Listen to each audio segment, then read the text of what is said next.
I can't believe I'm going to say this, guys, but I went off keto. And I'm going to tell you guys about my experience right now.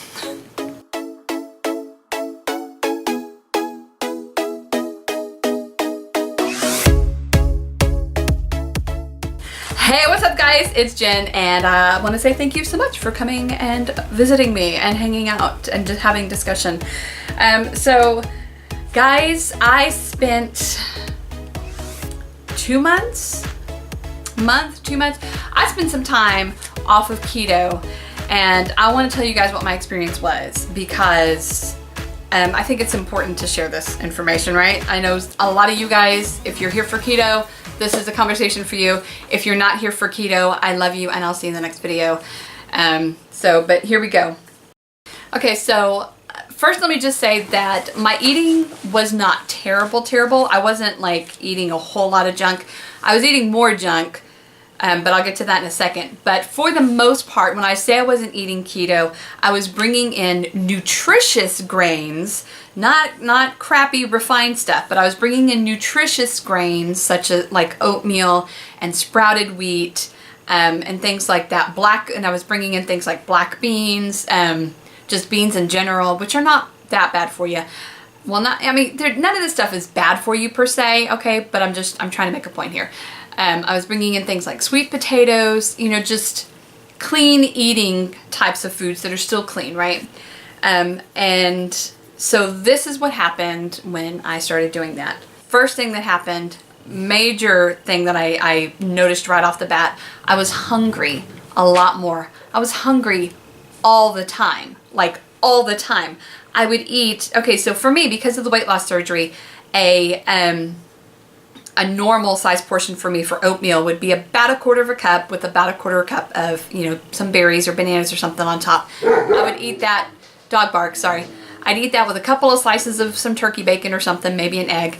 And I would eat that, and no joke, within 30 to 45 minutes, I was hungry again. Not just like, oh, I'm a little peckish, or maybe, no, I was famished. I was like, I've got to eat something. I felt my blood sugar was dropping, and I had to eat like then. And it was not fun. So that was the first thing that I noticed, was my hunger. The second thing that I noticed was I was having a whole lot more cravings. I was craving junk food. I was craving sweets. I was craving bread in general. I was having all of these cravings that I had not had in months. All of a sudden I was just craving everything. I mean, it was like I was pregnant, y'all. You know how like when you're pregnant, you just have all these weird, massive cravings? That's the kind of cravings I was having, was these bizarre kind of foods. Like I was craving pizza rolls with soy sauce. Okay, that kind of craving, right? It's this weird stuff. So that was the second thing that I noticed, was that I was having these massive cravings. The third thing that I started feeling was I started feeling like off, like just not myself. I was a little foggy. I just wasn't altogether there. I was having more depression and anxiety symptoms. Just a whole lot. I just wasn't feeling right. You know what I'm saying? It's like, when you feel good and you feel up and you feel energetic, and then you just feel blah. That blah kind of a feeling was my everyday.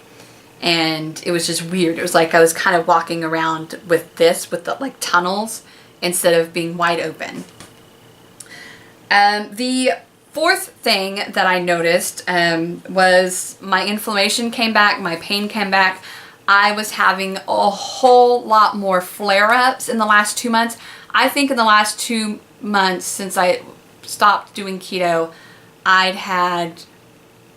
say at least 4 flare-ups, maybe 5. One of them was a crippling flare-up day that literally my hands were lobster claws like this for the whole day. I could do nothing but sit, and it was terrible and it was horrible. And it took me back to my before keto days when my inflammation was like constant and all the time and really painful. And so it was just not enjoyable whatsoever. The fifth thing that I noticed was the other autoimmune symptoms. We talked a little bit about the brain fog. We talked a little bit about the depression and the anxiety and the inflammation. I had IBS symptoms coming back. I had skin issues coming back that are still right now clearing up. Ulcers, stomach disruptions, just, you know, even to the point, at some point, there was a couple of days that my hair started kind of falling out a little bit. And it just was like, really? I mean, I wasn't eating a whole lot of crap. And so I was very confused for a while. And then I realized why all of these symptoms were coming back. All of these things were happening. And it was just like, okay, the little light bulb went off. And I said, all right, I'm not going to do this anymore. I'm going back full force on keto. So yeah, so today, the day that I'm filming this, is actually my first day 100% back on. It is probably, I'd say it's almost 1 o'clock right now. All I've had to eat is 1 egg and 2 pieces of sausage and a couple of cups of coffee. And number 1, I'm fine as far as my hunger level. Number 2, my energy level is fine. Number 3, I'm not having the same kind of pain that I was having. And it's amazing to me that just one day, not even a full day, but just changing one meal has already just taken away those symptoms. So I'm telling you guys all of this just to tell you that if you are on keto for a reason other than weight loss, like I am, I mean, for me, the weight loss is a bonus. But the true reason why I even started keto was because of the health benefits, because of the anti-inflammatory benefits of it. And so if you are on keto for that purpose, I want to encourage you guys to stick with it. Okay, seriously, don't think that you can come off it for any length of time and that you'll be okay. Because, I mean, you might be okay, but what if all of those foods that you're bringing back are the trigger foods that are, you know, giving you all the inflammation that you didn't realize? For me, I did not realize that it wasn't just sugar that was inflammatory for me. It is starch, okay? It is just anything that has any kind of carbohydrate in it, any starch in it. I'm learning right now that I think beans are okay, and I think, you know, fruit might be okay, but I don't know that for sure yet. So I'm back on keto 100%, and I'm going to keep you guys updated on how I'm doing. So why I went off keto was because okay, so you guys probably, I don't know if you guys know this or not, but I have an eating disorder called orthorexia. And in addition to that, I also have binge eating disorder and chronic or compulsive overeating disorder. So binge eating disorder, compulsive overeating disorder are the fat people disorders, and orthorexia is considered a skinny person disorder, and I have both. So the fat person in me wants to go and binge eat on everything and wants to just continue to eat all the time, always. And the thin person in me wants to always try to find the healthiest way to eat, and that's my focus is, you know, I've got to be obsessed over what I'm eating all the time. So I started thinking, okay, well, maybe this business of being on keto, maybe that's not a healthy thing for me mentally and emotionally, because, you know, I'm eliminating specific food groups, which, you know, they say is you know, not good for eating disorders. I'm, you know, just kind of, yeah, so my mind just went to a place where this is not mentally healthy for me. And so I started listening to things outside of what I know to be true, and so, you know, so that was the whole purpose of why I went off keto to begin with, is because I was like, okay, I need to do this for my mental health, because keto is not mentally stable for me. I was wrong. I was very wrong, and so yeah, now I'm getting back on track.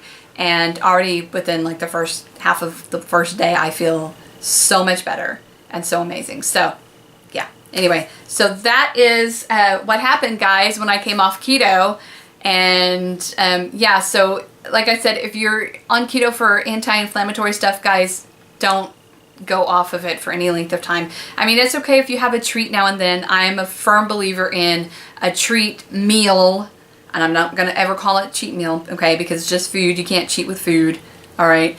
But a treat meal, or, you know, just something like that is okay once in a while, especially when you've been, you know, on keto for a while and you're fat adapted. It's okay to do that once in a while for a special occasion, all right?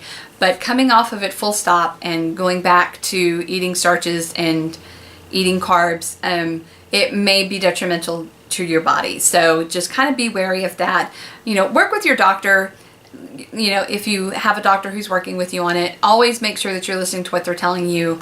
But, you know, just kind of be mindful too that, you know, there are foods out there that sometimes doctors don't even find this stuff that we may have sensitivities to. So yeah. So anyway, guys, that is it. The long rambling video. I hope you guys enjoyed it. I hope you found it informative. I hope you found it helpful to hear my story. And remember, guys, keto may not be for everybody, and that's okay, all right? So whoever you are out there watching this video, I want you to know that I love you so, so much, and I will see you guys in my next video. See y'all later. Bye.